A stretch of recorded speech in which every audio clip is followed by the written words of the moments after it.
Salut à toi, pour commencer, j'espère déjà que tu es en pleine forme, mon ami, hein. Petite vidéo bourse en ce mercredi 5 juin 2024, où maintenant le temps est décorrélé, tout simplement de la bourse, puisqu'il pleut sur la bourse, mais il fait enfin soleil chez nous, ce qui est déjà plutôt pas mal. En effet, ces derniers jours, notre petit CAC 40 est encore passé en dessous des 8000 points, bref, il virevolte avec ce petit seuil, et on peut légitimement se demander du coup si cela constitue ou pas le préambule d'une prochaine crise boursière. Toutes les théories vont d'ailleurs bon train sur le sujet, on en entend de partout, hein, et en toute franchise, et je te dirai comme les experts du domaine d'ailleurs, hein, je t'avouerai que je n'en sais absolument rien du tout. Et comme le disait le très célèbre Peter Lynch, bien plus d'argent a été perdu par les investisseurs anticipant une correction que pendant la correction elle-même. J'aurais pu te la citer directement en anglais, mais j'aurais peur de refaire apparaître le mauvais temps, du coup on va éviter. Bref, je t'avouerai qu'en gros, plutôt que de chercher à modifier la vague elle-même, hein, je préfère tranquillement apprendre à essayer de surfer sur celle-ci. Qui plus est, je te dirais, dans le cadre d'un investissement long, voire très long terme, qui devrait donc me permettre de vivre encore de nombreuses envolées et également crise boursière. Ce qui est certain en tout cas, c'est que les crashs font tout simplement partie intégrante de toute vie d'investisseur boursier, et quand la bourse est très très haute, comme c'est le cas pour nous actuellement, et bien naturellement à un moment donné, ça va chuter, hein, tu vois, c'est un peu comme le jeu des caplas, ces petits morceaux de bois que l'on empile, et bien c'est pareil en bourse, hein. Tu montes, et puis paf, c'est la cata, il faut tout refaire, mais à force de tomber, on arrive à faire des ouvrages un petit peu mieux consolidés, et qui arrive ainsi à monter plus haut. C'est vraiment comme la bourse. C'est donc pour cela, si tu veux, que j'investis progressivement et de la même manière depuis ces dernières années. Bref, je te dirais dans mon mode de trading, un vrai robot dénué de toute émotion, comme tu le sais maintenant. J'avais un nom de robot d'ailleurs, je crois que je l'aurais appelé Magnéto Serge.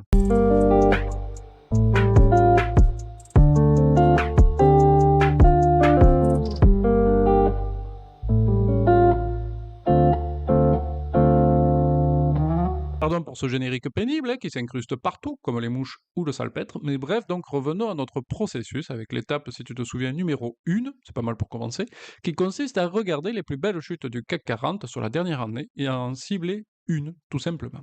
Donc c'est parti sur notre petit boursorama, alors on va chercher le palmarès des actions PEA du CAC 40 ayant la plus belle chute sur la dernière année, et là, paf, on retrouve encore une fois nos habituels, c'est pas étonnant quand même. Là, je ne sais pas si c'est le soleil ou pas, la saison barbecue qui m'appelle, tout ça, mais j'ai envie, si cela te convient, de prendre le temps d'analyser non pas l'action Chipolata, puisque tu as vu, il n'y en a pas dans le panel, mais l'action Pernod Ricard et ses copains, du coup. Alors, l'étape numéro 1, c'est torché, bravo à nous, avec le ciblage de notre petite action Pernod Ricard.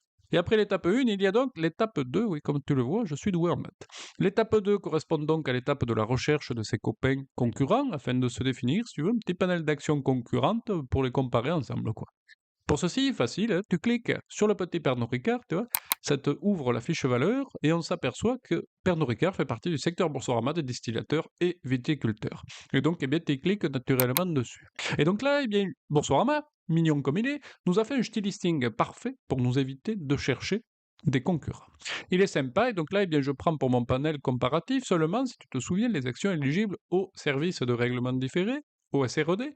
Pourquoi ça? Eh bien tout simplement car ces actions, pour être éligibles au SRED, doivent valider un certain niveau de capitalisation et de liquidité, ce qui nous permet surtout d'éviter d'avoir à le rechercher, et ça c'est plutôt chouette. Ça nous fait une petite présélection si tu veux. Et donc tu me vois tranquillement arriver, mais notre panel sera donc effectivement constitué de Pernod Ricard, pardi, Marie Brizard, Rémi Cointreau et Franken Pommery aussi. Alors le panel c'est ok, mais il serait bon quand même d'aller voir qu'est-ce qu'ils font concrètement ces petits. Pour aller le voir, il te suffit de cliquer sur ces petits afin d'ouvrir leur fiche valeur et d'aller dans l'onglet Société puis Profil afin de voir que font-ils, puisque le petit Boursorama t'a fait un petit récapitulatif, grosso modo, des principales activités de la société. Et donc Pernod Ricard, c'est qui celui-là? C'est le petit numéro 2 mondial de la production et de la commercialisation de vins et spiritueux premium et de prestige, messieurs dames. Son chiffre d'affaires par activité est ventilé, tout d'abord avec 64% en spiritueux et champagne de marque internationale, Absolut, Jameson, Ballantines, Malibu, Ricard, Pardy et plein d'autres petits. 18% ensuite en spiritueux de marque stratégique locale, Seagrams, Kahlua, Olmeca, Ramazzotti, à ne pas confondre avec le chanteur italien, hein, Pastis 51, Pardy, et Clan Campbell. 6% en spiritueux artisanaux, Italicus, Lille, Suze, j'adore ça, Ogier, Redbreast. 4% en vin stratégique, Jacob's Creek, Kenwood, 8% en notre boisson qui font rire. Concernant la répartition géographique de ce petit, pardon, il fait 30% en Europe, 30% dans les Amériques au sens large, et 40% dans le reste du monde. Voilà, il est bien étalé ce petit. Le suivant, on retrouve un autre grand avec le fameux Rémi Cointreau, hein, qui figure parmi les principaux producteurs et distributeurs mondiaux de cognac, de spiritueux et de liqueurs. Le chiffre d'affaires par famille se répartit comme ceci: 71% avec du cognac, on a notamment les marques Rémy Martin et Louis XIII, dit Louis le Juste, voilà, c'est le petit moment historique. 27% pour liqueurs et spiritueux, avec des marques comme Cointreau, du rhum pour Montguet, du brandy pour Saint-Rémy et Metaxa, Port-Charlotte, Octomore, Westland et les domaines des hautes glaces. Le solde du chiffre d'affaires correspond à une activité de distribution de produits de marque partenaire, tout simplement. La répartition par chiffre d'affaires est la suivante, il est bien étalé celui-là aussi. Europe, Moyen-Orient, Afrique, on fait 17%, Amérique 50% et Asie-Pacifique 33%. Ensuite, concernant le petit Franken Pommery, qui est lui le numéro 2 mondial de la production et la commercialisation de champagne, le chiffre d'affaires par activité se répartit comme ceci.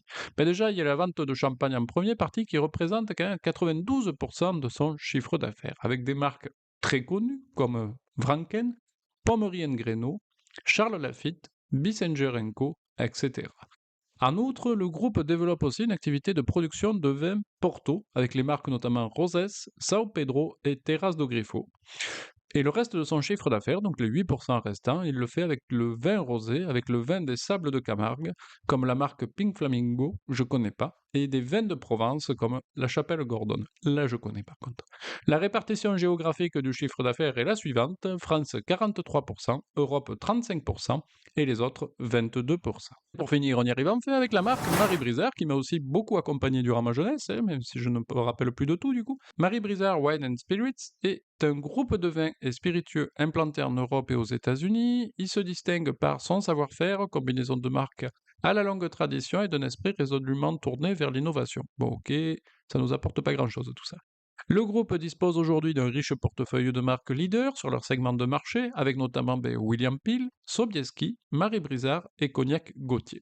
Mais bref, je te dirais que cette petite définition offerte par Boursorama ne nous apporte pas grand-chose au niveau de la ventilation de chiffre d'affaires par pays ou par activité de ce petit, mais je te rappelle que tu peux aller voir un petit peu plus en détail en cliquant tout simplement sur le site internet de ces petits qui sont joints directement au profil de Boursorama. Ben voilà, je crois qu'on a fait le tour pour ces petits, et je t'avouerai qu'à force de parler d'alcool, je commence déjà à avoir mal à la tête.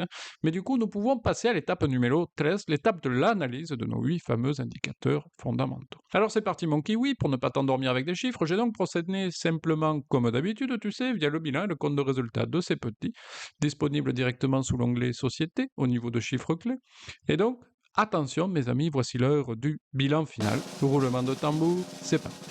Eh oui, donc au final, nous aurions effectivement un petit coup de cœur, comme tu le vois, pour le petit Rémi, puisqu'il possède effectivement 6 indicateurs fondamentaux validés sur 8, ce qui est plutôt pas mal concrètement. C'est pas mal, mais au risque de passer pour un rabat-joie, on se rend compte que les comparatifs de chiffre d'affaires annuel entre l'année 2023 et l'année 2024 qui se clôture au 31 mars 2024 nous donnent un résultat assez dégueulasse, avec une chute de près de 22,89%. Et de plus, les derniers chiffres de son dernier compte de résultats, qui se clôture en mars 2024, vont très prochainement sortir, pour ne pas dire demain. Donc, voyant cela, je ne vais donc pas trader tout de suite, mais plutôt faire preuve d'un chouïa de patience et attendre les derniers chiffres tout frais, afin de recalculer tout simplement nos petits indicateurs et voir ainsi si je mise ou pas sur le petit Rémi Cointreau. Je te donne donc rendez-vous très prochainement dans les commentaires de cette petite vidéo afin de voir si nous avons pris ou pas une petite lignonnette sur le petit Rémi. Et voilà, comme d'habitude, si tu veux le fichier pour effectuer les analyses de ton côté, bien n'hésite pas à m'envoyer un petit mail à objectif.bientôt@gmail.com. Et sinon, c'est déjà la fin de l'analyse du jour. Je te donne rendez-vous très rapidement pour savoir si j'ai tradé ou pas sur ce petit. Et rappelle-toi toujours cette petite citation de Théodore de Bainville: ceux qui ne font rien ne se trompent jamais. À bon entendeur, salut!